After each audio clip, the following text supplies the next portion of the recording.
హరి ఓం. నారాయణ పరమేశ్వర ధరాధర నీలదేహ దానవ శౌరి క్షీరాబ్ది శయన యదుకుల వీరామముగావు కరుణ వెలయగ కృష్ణ.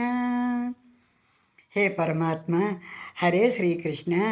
ఇక్కడ శ్రీకృష్ణ పరమాత్ముడు ఏ విధంగా ఎలాగున్నాడు, ఆయన చేసే పనులేమిటి అని ఇక్కడ ఈ పద్యంలో భావాన్ని చెప్పుకుంటూ ఆ శ్రీకృష్ణుడు ఆ నారాయణమూర్తి, నువ్వు నారాయణుడివి, పరమేశ్వరుడివి, విష్ణుమూర్తి అవతారంలో ఉన్నటువంటి సమయం అప్పుడు నీ యొక్క లీలల్లో భూదేవిని ధరించినటువంటి వాడివి.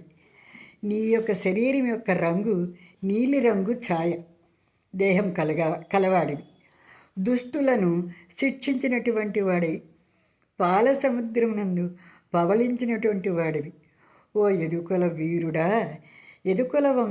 యదువంశంలో వీరుడైనటువంటి శ్రీకృష్ణ పరమాత్ముణ్ణి మనమంతమంది శరణు వేడుకుందాం.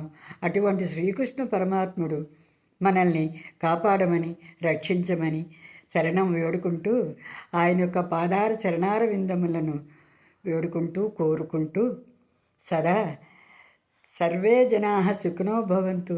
సర్వం శ్రీకృష్ణార్పణమస్తు. స్వస్తి.